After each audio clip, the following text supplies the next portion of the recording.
Oke, assalamualaikum warahmatullahi wabarakatuh ya. Ketemu lagi dengan saya Multi Channel Serang Banten ya. Aduh, udah lama sekali kita ya. Sudah lama sekali saya tidak membahas mesin-mesin pendingin ya, karena memang saya sibuk sekali untuk merakit-rakit pendingin, merakit-rakit mesin pendingin gitu ya. Jadi untuk mesin pendingin itu ya, yang mau saya terangkan hari ini ataupun mau saya terangkan hari ini ya. Wih, tadi dulu ada kucing. Eh, hmm.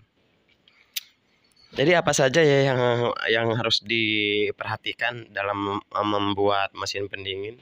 Oh ya, sedikit ada tambahan ya, sedikit ada tambahan nih. Ini saya boxnya baru kali ini ya, saya membuat box yang kecil. Ya, ini box yang kecil. Ini ukuran 100 liter ya penonton. Ya, yang biasanya saya bikinnya yang model ini penonton, yang model besar. Ya, ukuran 220 liter. Biasanya saya model 220 liter yang lebih besar. Ini kali ini saya merakitnya yang model kecil seperti ini penontonnya. Ukurannya 100 liter, jadi setengahnya dari yang itu. Ya. Lihat dari perbandingannya penonton. Ya. Bentar. Nah, lihat perbandingannya penonton ya. Sangat beda jauh sekali. Ini yang lebih kecil. Karena pemesannya menginginkan yang lebih kecil. Ini pemesannya pertamanya sudah beli ya, sudah beli ke saya. Pertamanya box yang besar seperti ini. Ya, pertamanya. Dan sekarang sudah beberapa bulan kemudian dia pesan lagi ingin dibuatkan box yang lebih kecil. Nah, karena katanya tempatnya kurang luas katanya ya untuk ruangannya. Jadi saya buatkan lebih kecil. Emang sih dari panjangnya juga lebih kecil lagi. Dari panjang lebih kecil ya. Dan dari blur ya. Bentar. Dari ini juga, dari lebarnya juga lebih kecil ya penontonnya. Seperti itu ya. Oke. Jadi dari situ ya penontonnya. Oke, sampai di situ aja penonton untuk tambahannya. Terima kasih. Kita lanjut lagi ke video selanjutnya. Jadi begini ya penonton, karena banyak sekali untuk penonton yang menanyakan ya kan. Apa saja sih Bang lapisannya? Nah, oke. Ya, langsung saja. Ini saya membuatnya seperti ini ya penontonnya. Saya membuatnya seperti ini, lihat di sini. Ya. Lihat di sini ya. Semua saya buat seperti ini kalau saya rakit gitu ya. Yang pertama ya, yang harus diperhatikan. Yang harus diperhatikan itu bagian sini ya, Bos ya. Yang bagian sini. Ini jangan sampai ada kebocoran di daerah sini ya. Nah, kenapa sih saya memasang pompanya ada di sini? Nah, jadi begini ya, saya kasih tahu gitu. Karena banyak sekali apa sih tujuannya pompa di sini? Nah, jadi sekarang gini ya, saya sudah lama sekali bereksperimen membuat mesin-mesin seperti ini. Ya, sudah lama sekali, sekitar ya perkiraan ya hampir 4 tahun ya, hampir 4 tahun. Itu 1 tahun ya saya 1 tahun saya terus bereksperimen ya penontonnya. Dalam 1 tahun itu saya bereksperimen penempatan pompa ya, di mana sih bagusnya kan gitu ya. Saya eksperimen sendiri penonton. Jadi saya sudah pernah ya penonton. Saya sudah pernah eksperimen menggunakan pompa di sini misalkan 2, di sininya 2 ya, di sini 2. Jadi saling bertabrakan gitu ya semburannya. Saya sudah pernah seperti itu. Ya kan? Nah, itu hasilnya juga bagus ya, hasilnya bagus. Dan saya juga pernah memasang pompa, bagian pompanya ada di bagian tengah-tengah ini penonton. Nah, tengah-tengah ini ya. Nah, itu sangat berpengaruh sekali penonton. Sangat berpengaruh sekali. Pompa yang ada di tengah-tengah ini ya. Kenapa saya membahas masalah pompa dulu nih? Karena penonton banyak yang bertanya, kenapa sih pompanya nggak di bawah, Bang? Kenapa harus di samping kayak gini? Yang pertama nih, saya kasih tahu ya penontonnya. Yang pertama, kalau misalkan pompa ada di bawah, ya, jadi air sebelum dingin dia sudah disemburkan. Nah, seperti itu penonton. Airnya sebelum dingin dia sudah disemburkan. Nah, seperti itu ya. Paham ya? Jadi kapan mau dinginnya gitu loh. Kapan mau cepatnya itu pembekuannya. Kapan mau dinginnya itu suhu air yang di sini. Karena sebelum dingin sudah disemburkan. Gitu. Nah, cara kerjanya ya. Cara kerja pompa yang ada di bawah di sini, tengah-tengah sini ya. Airnya itu dia istilahnya apa ya namanya? Berantakan ya penontonnya. Yang sudah saya eksperimen ya, yang sudah saya alami ya. Saya kan sudah bereksperimen beberapa kali nih. Dulu udah lama ya. Gitu. Kalau saya sudah mencoba pompa yang ada di lantai ini, lantai ya, sudah mencoba. Itu airnya berantakan penonton. Jadi enggak, sirkulasi airnya itu berantakan aja lah. Begitu. Jadi untuk pembekuannya juga sebelum airnya dingin dia sudah nyembur. Airnya dingin sudah nyembur. Nah, jadi airnya itu nggak pernah mau dingin. Jadi lama lah gitu ya. Lama untuk pendinginannya. Dibanding saya dikasih di sini. Ya. Seperti itu penonton. Ya. Kalau di sini ya, karena saya sudah membandingkan ya, membandingkan. Jadi di mana-mana saya sudah pernah mengalami ya penontonnya. Sudah pernah mencoba. Di samping ini juga saya sudah pernah mencoba di samping ini. Itu sangat kurang bagus ya, kurang efisien. Nah, saya coba di mana dan saya bandingkan semuanya. Yang paling maksimal untuk pembekuan ada di sebelah sini. Di samping. Kenapa pembekuannya maksimal ada di sebelah samping? Karena begini penontonnya, cara kerjanya dulu nih. Saya kasih tahu cara kerjanya. Karena kalau misalkan air yang disemburkan di sini, dia pasti melewati si esnya di sini, beban, ya. Disemburkan di sini, melewati beban, terus ke sini dan masuk ke lubang-lubang ini airnya. Setelah tidak dingin, pasti di sini akan mengurang dinginnya penontonnya dibanding yang di sini. Setelah tidak dingin di sini, setelah melewati beban es di sini ya, udah sini melewati beban es, terus pasti di sini akhirnya kurang dingin. Nah nanti dia molos ke sini penonton, masuk airnya ke sini, ya, masuk airnya ke sini dan masuk ke bawah lantai, ya, ke plat bawah ini, ya, seperti itu. Dan udah gitu dia mengalirnya lambat penonton. Sengaja saya lambatkan di bawah ini ngalirnya. Saya lambat supaya dia dingin dulu sebelum disemburkan di sini. Paham ya? Supaya dingin dulu. Dia melambat, sudah melambat, barulah dia disemburkan di sini. Dan akhirnya nanti semburan yang ada di sini dia sangat dingin sekali penonton. Suhunya lebih dari 23 derajat. Minus 23 derajat penonton. Itu yang sudah saya alami. Tapi kalau pompanya ada di bawah, ya, pompanya di bawah, itu suhunya susah sekali ke minus 23 derajat. Jangan kan bukan susah lagi penonton. Saya nggak pernah mengalami pas pompanya di bawah, itu suhunya sampai minus 23 derajat. Belum pernah saya.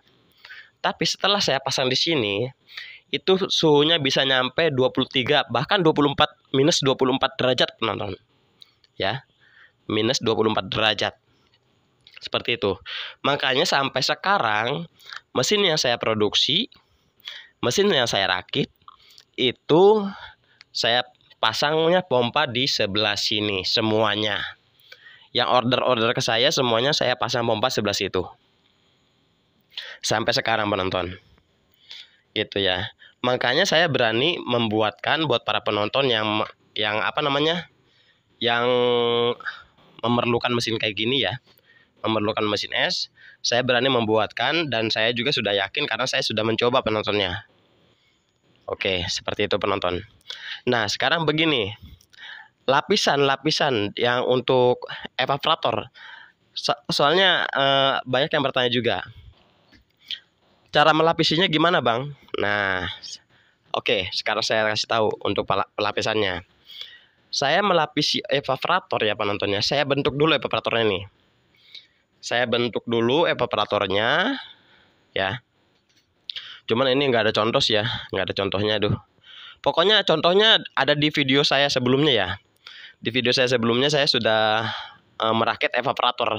Silahkan disimak saja di video sebelumnya cara merakit evaporator, dan cara melapisinya kan belum ada ya. Nah, sekarang saya kasih tahu cara melapisi evaporatornya penonton. Nih, saya menggunakan apa pelapisannya? Saya menggunakan ini penonton. Nah, ini penonton nih. Ya, saya menggunakan cairan ini penonton. Ini cairan apa? Ini cairan fiber penonton. Cairan fiber. Jadi evaporator yang sudah saya bentuk, yang sudah saya bikin, yang sudah saya rangkai, itu saya celupkan di cairan seperti ini. Nah, apa sih? Lupa saya namanya ya ini nah. Aduh, saya lupa itu ya namanya itu. Pokoknya cairan untuk memfiber aja penonton ya. Untuk memfiber. Itu cairan ini saya celupkan, itu saya lapisi dengan cairan ini, dua ini ya. Ini untuk mengeraskan, ini untuk apa namanya ya? Lapisannya aja lah gitu ya. Lapisannya. Ini untuk mengeraskannya. Itu saya sampai 3 kali lapisan penonton. Ya. Jadi walaupun pipa tembaga ya, yang kata penonton itu katanya korosi lah apalah gitu ya.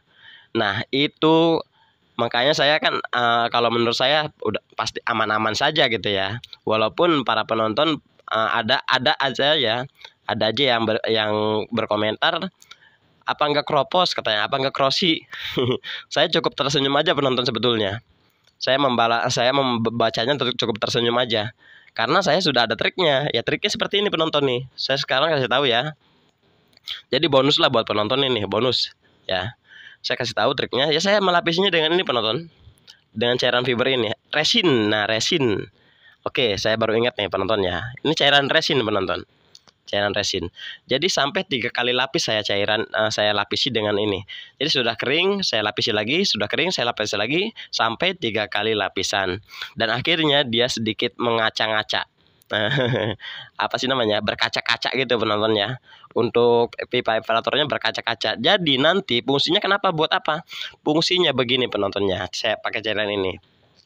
Fungsinya supaya nanti pipa yang ada di sini yang sudah saya lapisi, dia tidak tersentuh dengan air garam. Nah, seperti itu penonton ya. Tidak tersentuh dengan air garam karena sudah terlapisi dengan cairan resin. Oke, sekarang paham ya penontonnya. Nah, sekarang gimana nih? Sekarang ada lagi nih. Apalagi yang saya lapisi. Nah, jadi seperti ini penontonnya. Untuk elemen ataupun pipa evaporator yang sudah saya lapisi, itu bukan evaporator doang ya. Bukan evaporator doang. Bukan evaporator aja ya yang saya lapisi. Semua yang ada di sini ya, bawah ini ya, di bawah ini nih, itu saya lapisi penonton. Itu yang sekarang ya, yang mesin yang sekarang sudah saya lapisi semuanya.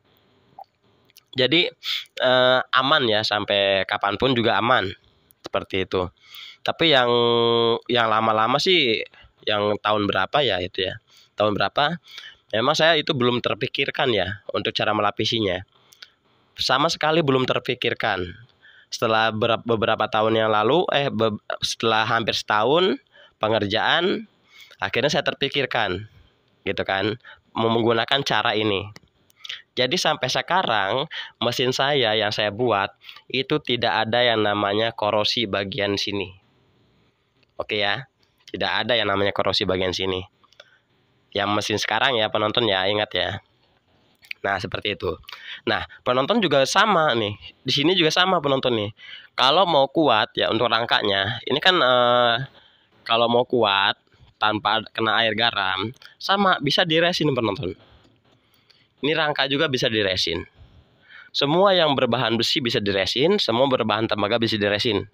Semuanya. Udah pasti anti karat, seperti itu penontonnya. Itu yang sekarang loh penonton ya. Yang dulu saya belum terpikirkan masalahnya. Gitu ya. Jadi kalau yang mesin-mesin yang udah lama ya sering-sering dibersihkan aja ya. Untuk rangkanya ini.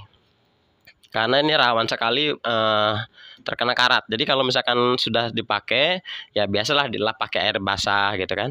Pakai lap basah dilap di sininya. Seperti itu penontonnya. Itu yang terpenting ya untuk perawatan lah gitu ya. Untuk perawatannya. Nah ini juga sama ya. Kalau ini mah nggak usah diresin juga. Emang dia udah aman ini, udah aman. Nggak bakalan berkarat ini.